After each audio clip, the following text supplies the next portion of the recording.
लोग तुम्हारी चिता की आखिरी लकड़ी के जलने तक का वेट करेंगे और वो आखिरी लकड़ी भी जलकर बुझ जाएगी। तब तुम्हारा भाई, बेटा, दोस्त ये सब अनंत समय के लिए तुम्हें शमशान में छोड़कर तुम्हारी अगली यात्रा के लिए अलविदा बोलकर छोड़कर वापस अपने घरों में लौट जाएंगे। कुछ दिन तो तुम उनके बीच जिंदा रहोगे कि अच्छा इंसान था, थोड़े दिन और जी लेता, और फिर समय के भंवर में तुम्हें कहीं पीछे छोड़कर आगे निकल पड़ेंगे। वो तुम्हारा वापस आने का वेट नहीं करेंगे, क्योंकि उनको पता होगा कि जो एक बार चला गया वो वापस नहीं आता, तो वेट करने से क्या फायदा। बस तुम्हारी जिंदगी यहीं पे खत्म हो जाएगी। तुम ऊपर से देखकर सोचोगे कि लोग कितने स्वार्थी थे, जब मैं उनके काम आता था तो कितने पास रहते थे। आज जब मैं दुनिया से चला गया हूँ तब भी दुनिया वैसे ही चल रही है। तुम्हें अफसोस होगा कि मैं इन्हीं लोगों के लिए जन्म लेकर पृथ्वी गया था। तुम उनसे बहुत सवाल करना चाहोगे, लेकिन लाख कोशिशों के बाद भी तुम्हारी आवाज उन तक नहीं पहुंच पाएगी। तुम वापस आकर फिर से दोबारा जिंदगी जीना चाहोगे, क्योंकि तुम्हें जिंदगी जीने का मतलब तब समझ में आ चुका होगा। तुम्हें महसूस होगा कि तब तुम अपने लाइफ में अपने आसपास के माहौल में खुद को कितना भूल गए थे। तुम्हें जवाब मिल चुका होगा कि क्यों तुम अपने सपनों को पूरा नहीं कर पाए, क्यों तुम अपने सपनों की गाड़ी नहीं खरीद पाए, क्यों तुम अपने सपनों का घर नहीं बना पाए, क्यों तुम अपने बच्चों को अच्छी शिक्षा नहीं दे पाए, क्यों तुम अपना करोड़ों का बिजनेस नहीं खड़ा कर पाए, क्यों तुम्हारे सपने सिर्फ सपने बन के रह गए। तुम्हें सबसे बड़ी सीख ये मिल चुकी होगी कि अगले जन्म में कुछ नहीं कर पाया ना, तो कम से कम समय बर्बाद नहीं करूंगा। तुम चाहोगे कि सिर्फ और सिर्फ 2 मिनट भी मिले तो मैं अपनों के पास जाकर खेल सकूं और अपनी बेटी की शादी किसी और से करा सकूं, अपनी माँ से अपनी की हुई गलतियों की माफी मांग सकूं, अपने पापा को लकड़ी की बजाय अपने हाथ का सहारा दे सकूं। तब तुम्हें लगेगा कि उस वक्त मेरे पास कई घंटे थे, कई सप्ताह थे, कई महीने थे और कई वर्ष थे, लेकिन मैंने उस समय कितना समय बर्बाद किया। माँ मुझे सुबह जल्दी जगाते जगाते थक जाती थी, लेकिन तुम देर रात तक पढ़ने के बहाने सुबह 8 बजे तक सोते रहते थे। जबकि सत्य यह है कि तुम चैटिंग करते रहते थे, अपने फोटोज को एडिट करके अपने आप को स्मार्ट दिखाते थे, गंदे वीडियो देखते थे। कितना टाइम वेस्ट करते थे तुम।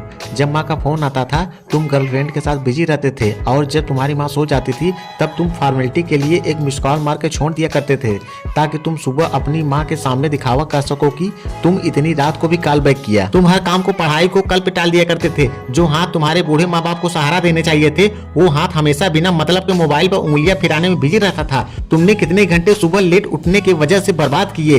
उन घंटों को मिला के कई दिन बन जाते, दिन से महीनों और महीनों से कितने साल की जिंदगी तू एक्स्ट्रा जी सकता था। मेहनत करके तू अपने सपनों को पूरा कर सकता था, अपने माँ बाप को भी कहीं घुमाने ले जा सकता था, अच्छी किताबें पढ़ के तू अपने लाइफ में कितने वैल्यूज ऐड कर सकता था। और मरने के बाद 1 मिनट तो क्या, 1 माइक्रो सेकंड भी नहीं मिल सकती तुझे, क्योंकि जिंदगी में कितने साल पहले ही मिल चुके थे तुझे।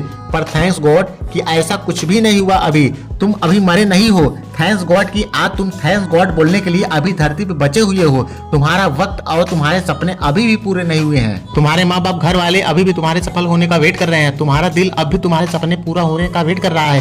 थैंक्स गॉड कि तुम्हारे हाथ की घड़ी अब भी तुम्हें वो दिन दिखाने का वेट कर रही है कि जब तुम एक हीरो की तरह लोगों के सामने खड़े होगे और लोग तुम्हारे रियल गाने सुनकर आंसुओं से भर जाएंगे, मोटिवेट होंगे। और उन लोगों को सबसे ज्यादा अफसोस होगा कि जिस दिन तुमको कुछ साल पहले मेहनत करने वाला ढोंगी कहा था, लेकिन फिर भी तुम्हारे मन में उनके प्रति 1% भी कोई बुरी भावना नहीं होगी।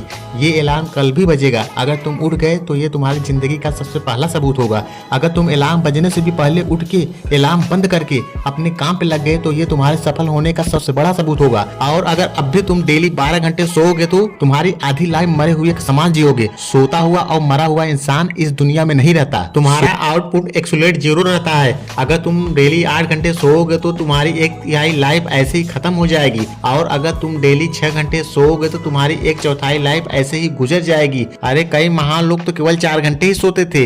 रात को सोकर सुबह उठने का मतलब है हम में और मौत में 1 दिन का फासला और कम हो गया है। इससे पहले मौत तुम्हारे पास पहुंचे, अपने मंजिल तक पहुंच जाओ। अपनी कहानी लिख दो, जो लाइफ में करना चाहते हो वो कर लो, पर कम से कम सुबह जल्दी उठना सीख लो, क्योंकि तुम ज्यादा जीने के लिए अपनी उम्र नहीं घटा सकते। सिर्फ और सिर्फ बची हुई जिंदगी में टाइम मैनेज करके अपना टाइम बढ़ा सकते हो। तुम्हें करना होगा, तुम कर सकते हो।